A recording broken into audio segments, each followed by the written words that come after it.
द्वितीय अध्याय चतुश्चत्वारिंशत् श्लोक। भोगैश्वर्यप्रसक्तानां तयापहृतचेतसां व्यवसायात्मिका बुद्धिः समाधौ न विधीयते।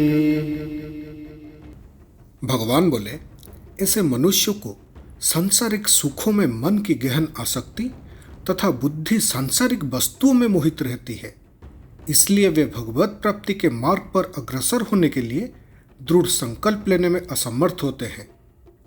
इस श्लोक में भगवान श्री कृष्ण अर्जुन को यह समझाते हैं कि जो लोग भोगों और ऐश्वर्य के प्रति अत्यधिक व्यस्त रहते हैं, उनके मन में साधना और ध्यान के लिए स्थिरता नहीं रहती। ऐसे लोगों की बुद्धि जो ध्यान और साधना की ओर प्रवृत्त है, उसमें कोई स्थिरता और संकल्प नहीं बन पाता। भोगैश्वर्य प्रसक्ता नाम अर्थात भोग और ऐश्वर्य की ओर अत्यधिक रुझान रखने वालों का यहाँ उल्लेख है। ये वो लोग होते हैं जो भौतिक सुख साधनों में ही अपनी पूरी रुचि और तृप्ति का खोज करते हैं।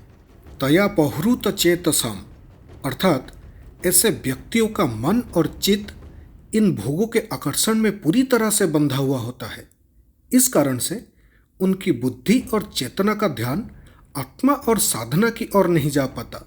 व्यवसायात्मिका बुद्धि ही समाधौ न विधीयते अर्थात ऐसी स्थिति में जहाँ व्यक्ति भोग और ऐश्वर्य के आकर्षण में लिप्त रहता है, उसकी बुद्धि का स्थिर और निर्णयात्मक तत्व ध्यान और समाधि की ओर प्रवृत्त नहीं हो सकता।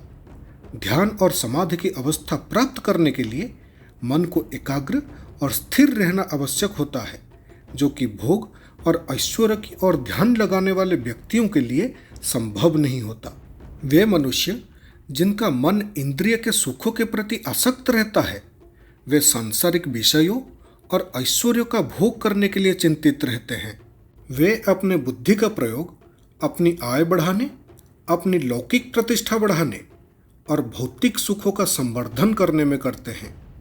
इस प्रकार से भ्रमित होकर वे भगवत प्राप्ति के मार्ग पर अग्रसर होने के लिए अपेक्षित दृढ़ संकल्प धारण करने में असमर्थ रहते हैं। इस श्लोक का मुख्य संदेश ये है कि भौतिक सुख साधनों और ऐश्वर्य के प्रति अत्यधिक आकर्षण व्यक्ति के ध्यान और साधना की प्रक्रिया में बाधा डालता है। ऐसे लोग अपनी आत्मा की सच्ची प्रकृति को समझने और ध्यान की गहराई में जाने में असमर्थ होते हैं।